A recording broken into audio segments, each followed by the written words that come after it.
He thought he was just waiting at a red light, until he saw the necklace. And everything changed. It was an ordinary Manhattan morning, and billionaire investor Charles Whitman sat in his luxury car, drumming his fingers on the steering wheel. The traffic light on Fifth Avenue blinked red as usual.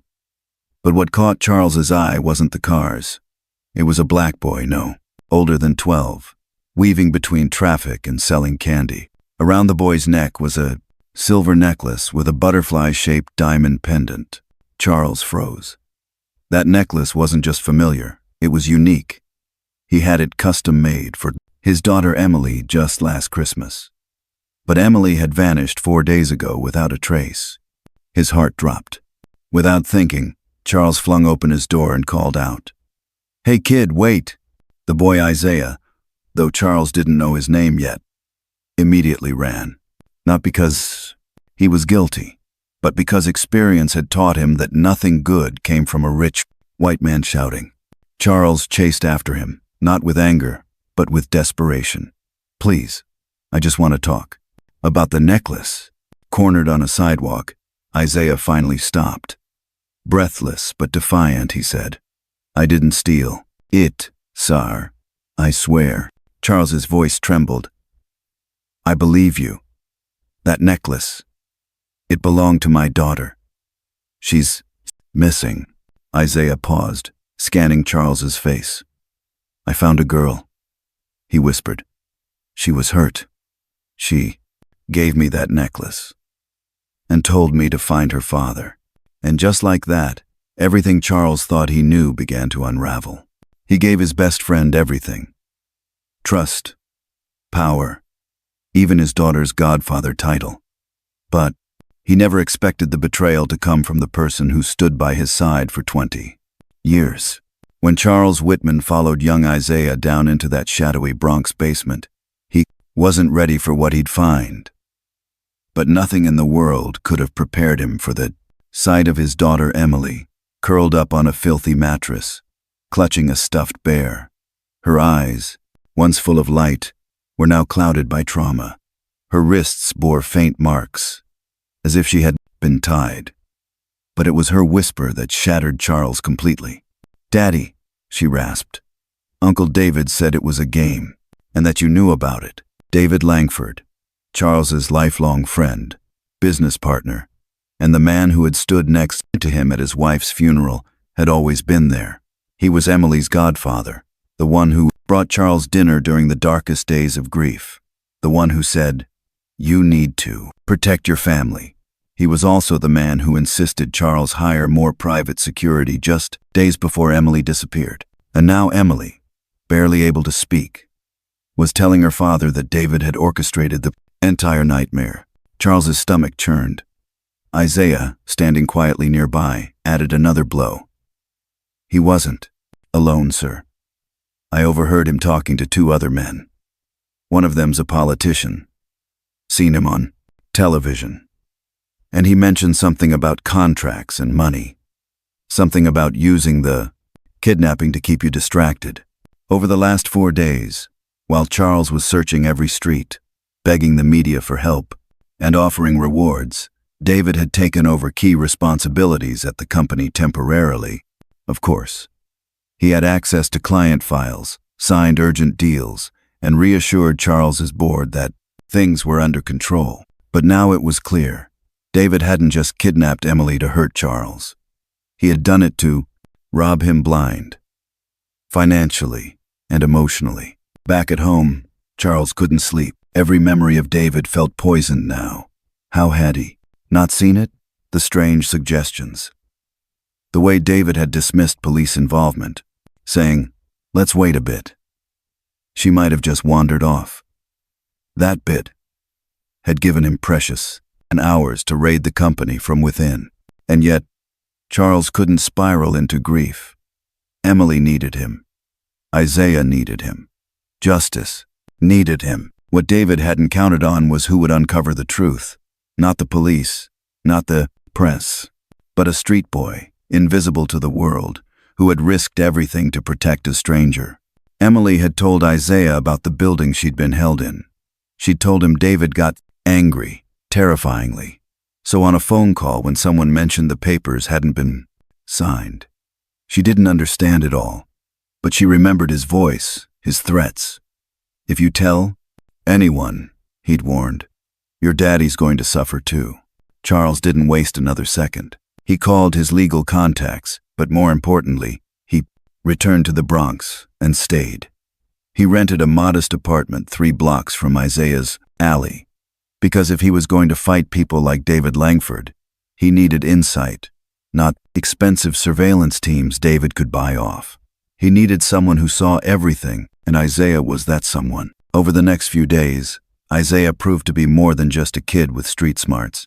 He was a ghost in their world, unseen, unheard, but everywhere. He eavesdropped on conversations, followed David discreetly, and even discovered the restaurant where David was planning to meet with his co-conspirators. It was there David would finalize everything: bribes, paper, trails, laundering deals. But Isaiah did more than listen. He recorded. Meanwhile, Charles found his second ally in Elena Martinez, a fierce financial crimes attorney from a local pro bono clinic. Once she reviewed Isaiah's recordings and the documents Charles had pulled from company servers, her response was swift. "Your friend made a huge mistake," she said. "He funneled your company's money through his own personal accounts. That's not just theft. That's traceable theft. We have everything we do, Ben, need." As Emily recovered quietly in a private hospital under an alias, the 3 unlikely allies, Charles, Isaiah, and Elena, prepared their trap. David believed he was winning. He even called Charles, feigning concern. "Don't give up, old friend. We'll find her." But Charles didn't answer with rage.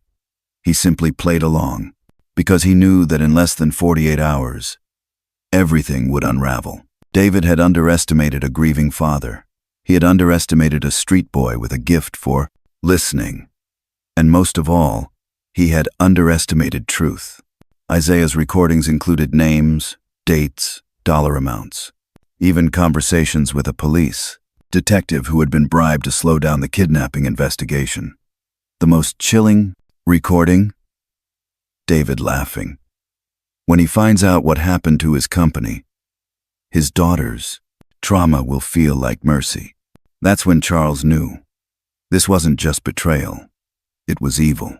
And yet, he didn't seek revenge through power or violence. He chose exposure. He chose justice. Together, they planned to turn David's celebratory lunch into a live-stream downfall. And by the time David realized what was happening, it would be too late. Every word, every smirk, every crime caught on camera.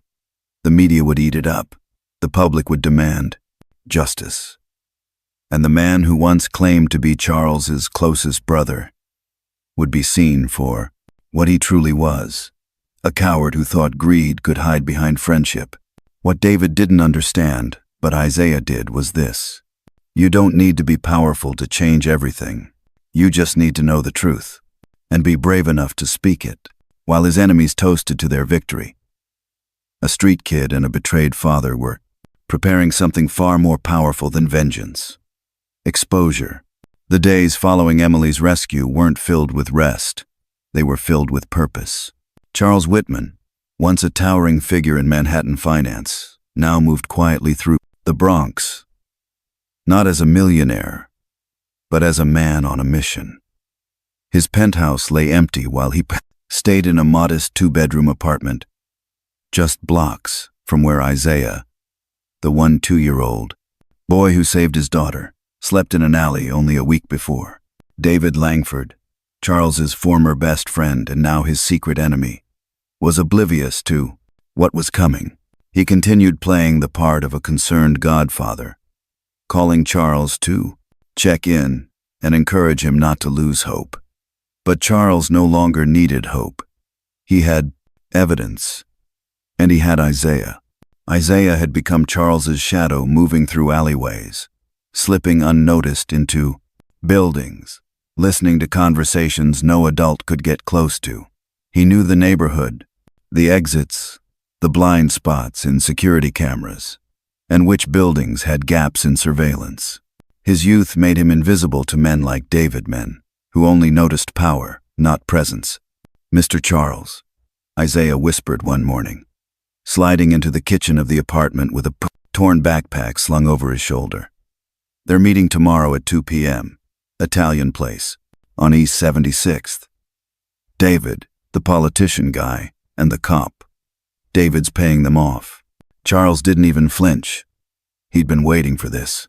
"We'll be ready," he said, then looked across the room at Elena Martinez, the sharp, no-nonsense attorney who had joined their cause. "Think we can make it?" "Cinematic?" Elena smirked. "Let's turn this into a show they'll never forget." Together, they built a plan not around power, but around truth. Instead of storming into meetings with lawyers and lawsuits, they chose exposure. Charles knew something about public perception.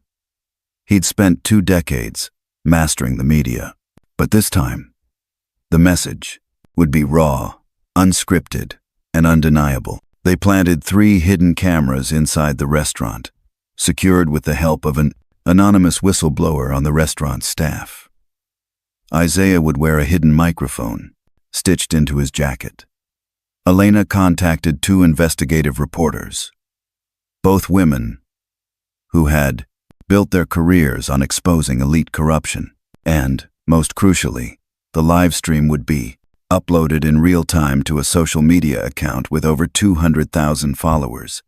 No filters, no spin, just truth, as it happened. Meanwhile, Charles made sure Emily was safe in a private hospital under a pseudonym, protected and guarded. She was healing slowly, but her nightmares still came.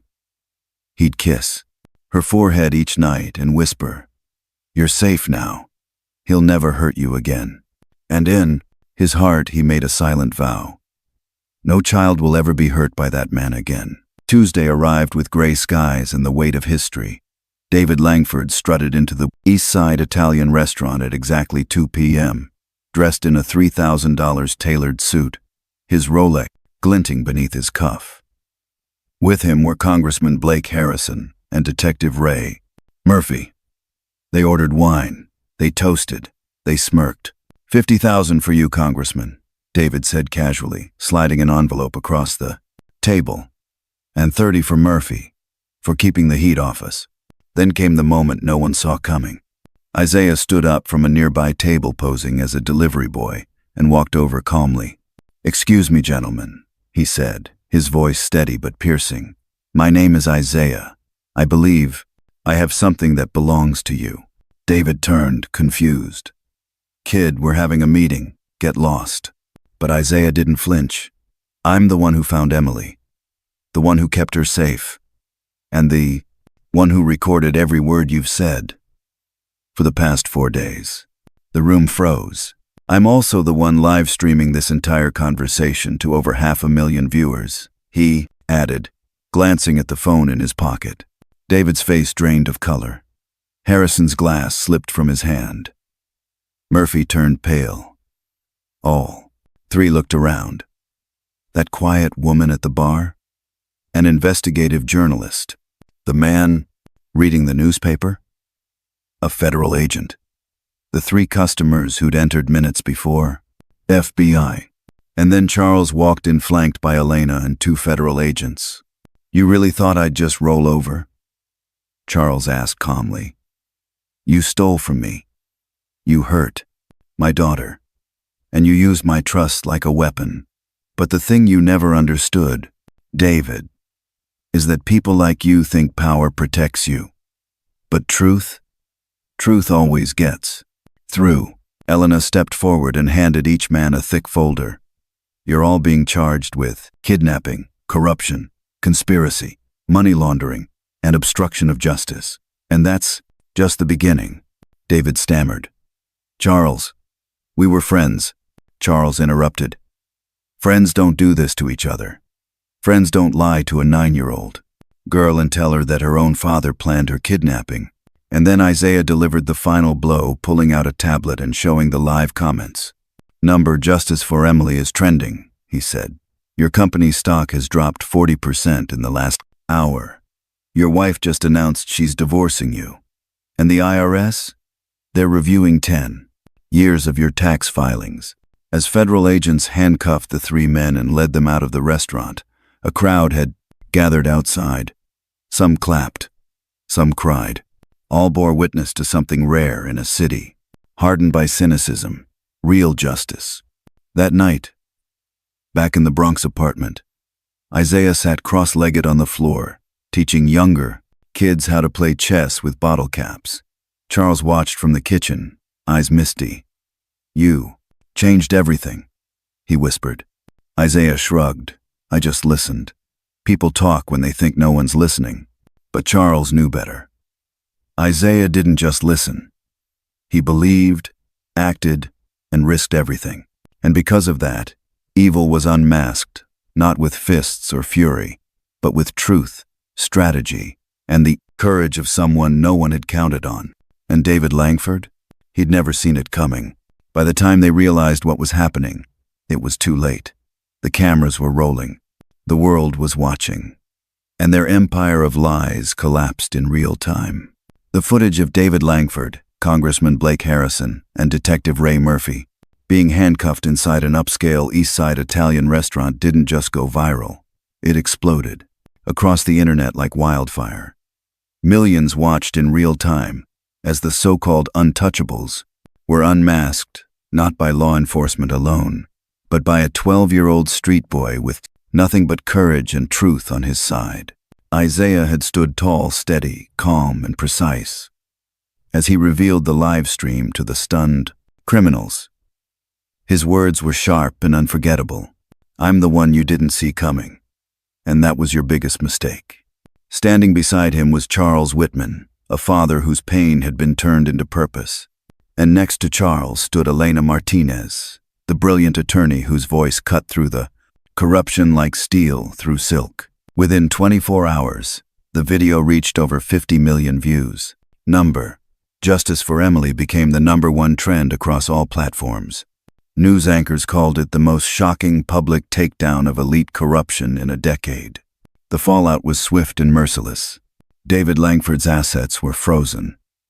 His company's market value dropped by nearly 60% in 2 days. Investors pulled out.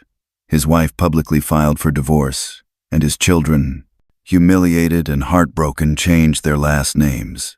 His mansion was seized, and his cars were auctioned off to help repay damages. He lost everything. But what stung most wasn't what David lost. It was what Charles gained. Because while David had used his power to manipulate and destroy, Charles used his pain to rebuild, not just his life, but the lives of countless others. It began with the creation of the Marcus and Emily Foundation, a nonprofit named after the boy who saved his daughter, and the daughter who refused to be broken. Funded with a portion of the recovered money, the foundation's mission was clear: to rescue, rehabilitate, and re-educate children from at-risk backgrounds, especially those the system had ignored. Isaiah, now officially adopted as Charles's son and Emily's brother, was no longer a street kid. He was a scholar at the prestigious St. Andrew's Preparatory Academy. But more than that, he became a national symbol of underestimated brilliance. He began speaking at schools and youth centers. His message was simple: you are not invisible. You are underestimated. And that's your greatest weapon, because they'll never see you coming. As for Elena Martinez, she joined Charles's new consulting firm as a senior partner and legal 17, director of the foundation. Her reputation soared as a modern-day warrior for justice. She gave interviews, published articles, and trained a new generation of legal minds to pursue systemic reform with integrity. Meanwhile, the arrests sparked something even larger than personal justice. Dozens of new whistleblowers came forward after watching the live stream. Other officials and executives, emboldened by the exposure, began unraveling long-guarded networks of political bribery and corporate fraud. Federal investigators opened 5 new cases based on information Isaiah had overheard but hadn't even realized. was valuable.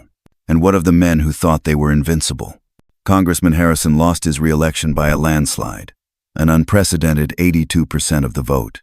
His career was over. His family abandoned him. His name became synonymous with hypocrisy. Detective Murphy was stripped of his badge and pension. Last anyone heard, he was serving drinks in a roadside bar in Nevada, hiding from the public that once trusted him. David Langford. He received 25 years in federal prison without parole.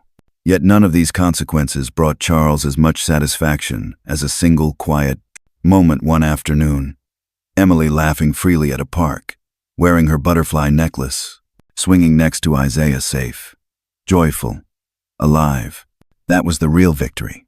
Not the punishment, but the healing. And Charles had changed too.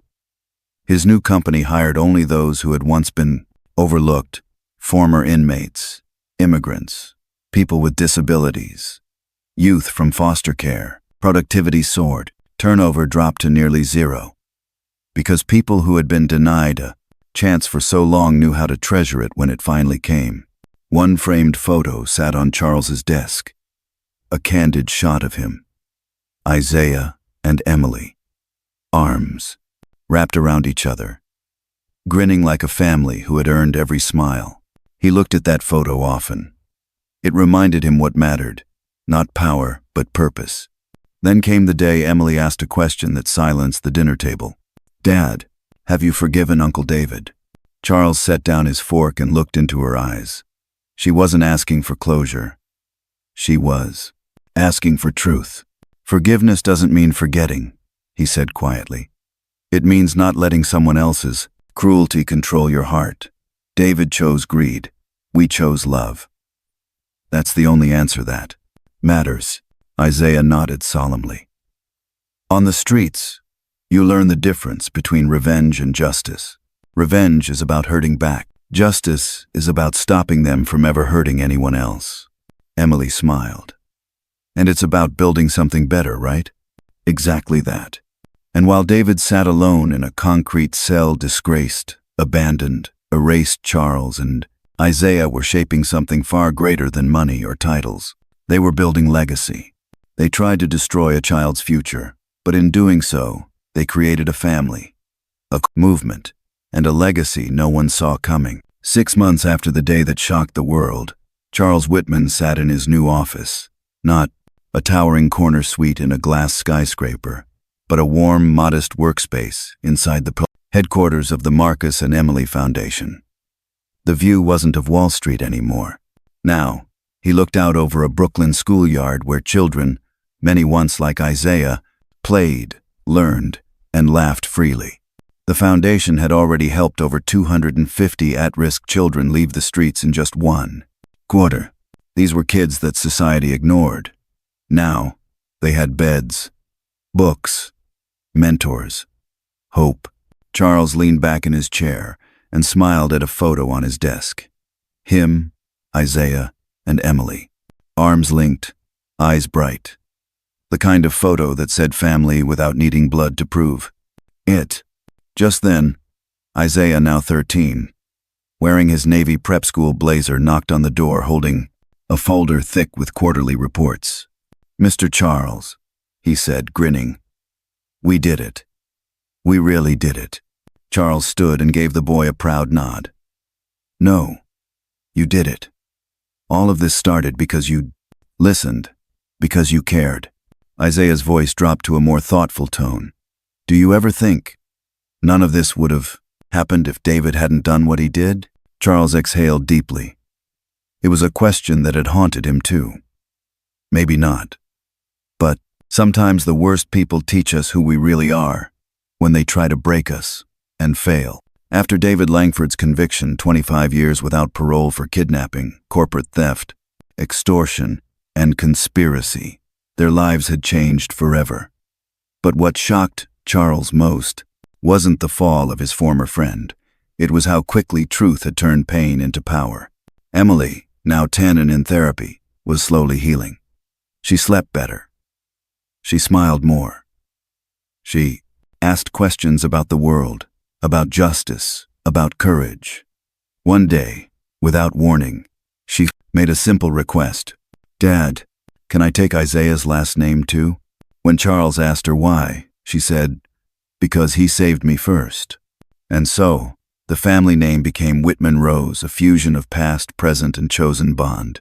Elena Martinez, now a full partner in Charles's firm and legal director of the foundation, often said that what happened wasn't just a legal case, it was a cultural shift. The live stream that exposed David, Harrison, and Murphy had been viewed over 50 million times. But it wasn't just numbers. It was the awakening that followed. The hashtag number, never underestimate, became more than a trend. It became a movement. 3 documentaries were produced about the case. Schools added the story to ethics and civics classes. And across the country, underrepresented youth started speaking out against injustice. Because if a boy from the streets could bring down a corrupt empire, maybe they could too. Isaiah, once unseen, now spoke to auditoriums full of students. At one event, a boy from Chicago whispered, "I thought I didn't matter, but you proved I do." That alone made everything worth it. Meanwhile, Charles rebuilt his professional life with a new philosophy. His company only hired those once overlooked, formerly incarcerated individuals, skilled immigrants, people with disabilities, and foster youth aging out of the system. Results? Productivity increased by 28%. Turnover dropped to almost zero, because people who fought to be seen work with more heart than anyone. But the biggest success wasn't in data. It was in dignity. One night, while Charles was tucking Emily into bed, she looked up at him with big eyes and asked, "Do you think Uncle David ever regrets what he did?" Charles paused. "I think he regrets getting caught. But real regret comes when you realize what you could have been if you chose differently." Emily nodded. "Then I'm glad we chose better." Isaiah added from the hallway, "On the streets, I used to think revenge meant winning. But now I think justice is building something they can't tear down." That line stayed with Charles, because it was true. David hadn't just lost. He'd been forgotten, erased. Meanwhile, Isaiah had become a leader. Emily had become a symbol of hope. And Charles had become the plank. Father he never thought he could be again after losing his wife. Months later, they received a call from the governor. He wanted to partner with the Ann Foundation to build a statewide reintegration program modeled after the Marcus and Emily initiative. The first pilot program would begin in upstate New York, retraining homeless youth, creating mentorship pipelines, and helping teens like Isaiah find their future before the streets swallowed them. And so the legacy expanded. In their home, above the fireplace, hung a painting Emily had made. It was simple. The 3 of them standing on a chessboard, holding hands, a butterfly in the sky. A caption below in her neat handwriting, "We win by moving together." Isaiah once said that revenge is like checkmate, but justice is a new game entirely. One you build yourself. And David Langford? He now sat alone in a federal prison cell. His children had cut ties. His ex-wife had remarried. His reputation, wealth, and empire gone. But worse than the loss was the fact that the people he tried to destroy had created something far more powerful than any corporation. A family, forged in truth, and a future built on justice. Charles closed his laptop one evening and looked across the table. Emily was drawing. Isaiah was reading. Elena had just arrived with dinner. It struck him that this wasn't just a happy ending. It was the beginning of everything that actually mattered. He thought revenge would be enough, but what they built afterward proved far more powerful than punishment. One quiet evening, Charles Whitman sat by the window of his family's living room. The city, outside, still hummed with energy, but inside, everything was still. Emily was at the kitchen table, coloring beside her ever-present butterfly necklace. Isaiah, now 13, was quietly reading a book on leadership for his school project. On the wall above them hung a framed quote that had become the motto of their home. Justice is not about punishment. It's about building what they tried to destroy. It had been 6 months since David Langford, Charles's former best friend, was sentenced to 25 years in prison for kidnapping, fraud, and conspiracy. 6 months since Charles, Isaiah, and attorney Elena Martinez had turned the darkest betrayal of their lives into a global moment of truth. And in that time, something extraordinary had happened, not just to them, but to the world.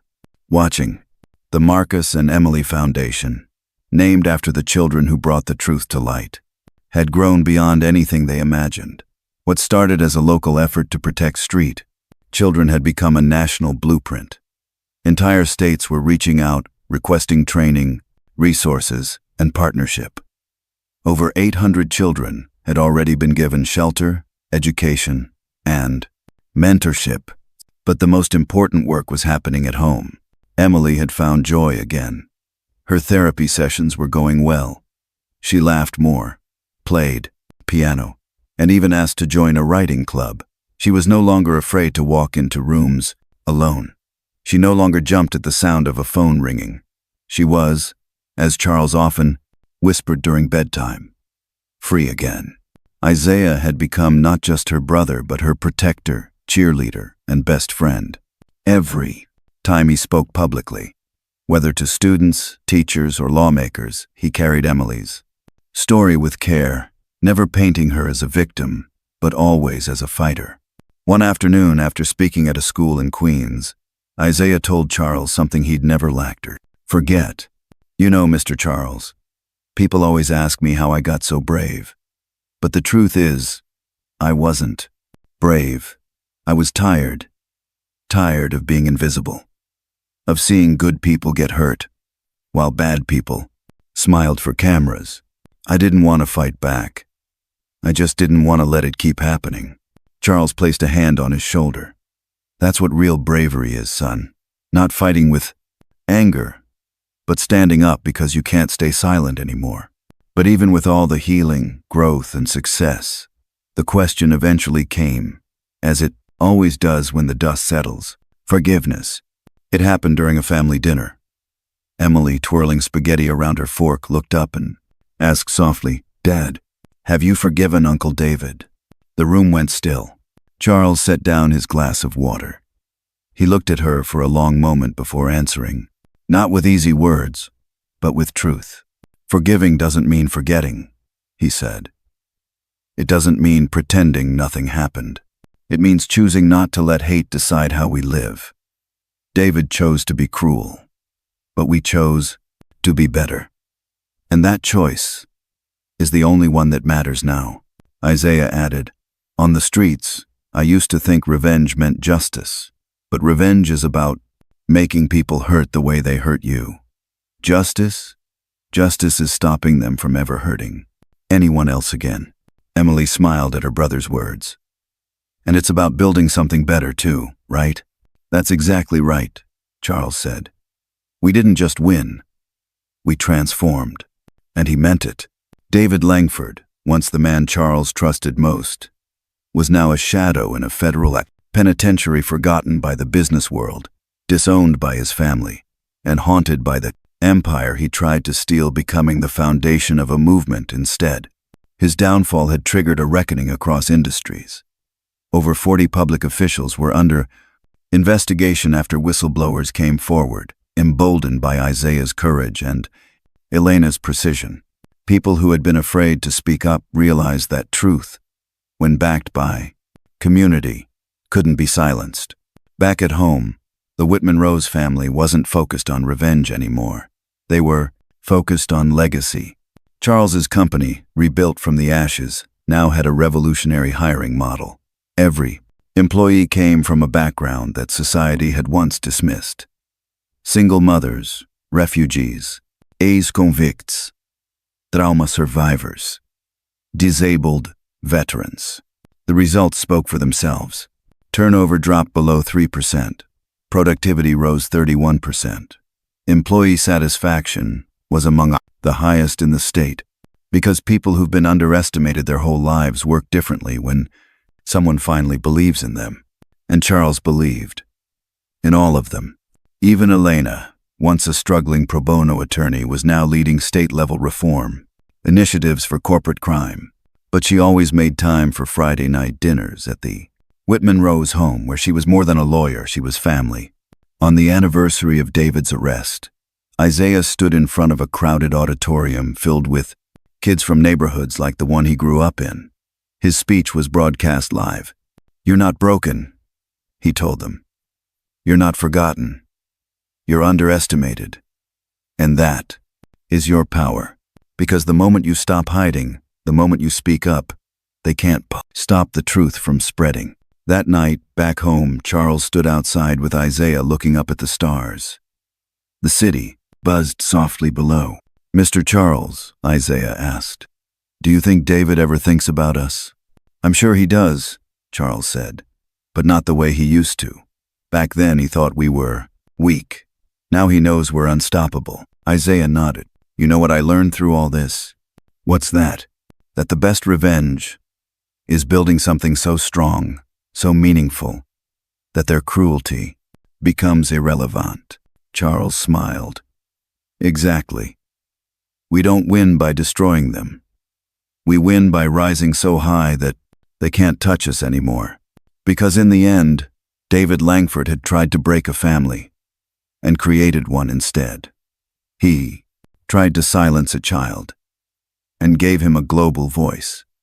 He tried to steal a future and lit the fire for hundreds more. That was the real victory. Not the arrest, not the sentence, but the laughter in a kitchen, the comfort of a bedtime story, the voice of a boy who once slept on concrete, now speaking for millions, and the quiet knowledge that justice, when guided by love, doesn't just punish the guilty. It builds a world where they can never win again. He lost everything. But what he gained in return couldn't be bought with money. In the end, Charles Whitman didn't just get justice for his daughter. He found a new reason to live. From the betrayal of a lifelong friend to the courage of a street boy society had ignored, Charles's world was shattered and rebuilt. Not with revenge, but with love, truth, and community. His daughter Emily now smiles without fear. Isaiah, once sleeping under bridges, now speaks in auditoriums and walks hallways lined with lockers, not concrete. And Charles? He no longer chases profit. He builds purpose. The foundation they built together is saving lives. The company he rebuilt is led by those who were once overlooked. And the legacy he leaves isn't wealth. It's dignity, justice, and hope. Sometimes, the people who hurt us the most unknowingly give us the greatest gift, the chance to become who we were always meant to be. Don't let betrayal define your future. Let it refine your purpose. True justice doesn't come when they fall. It comes when you rise and bring others with you. If this story moved you, tell us in the comments. What does justice mean to you? Don't forget to like, comment, and subscribe for more powerful, emotional stories that remind us that no matter how dark the moment, truth and love always find their way back to the light. Subscribe now and be part of a community that believes in second chances and unstoppable hope.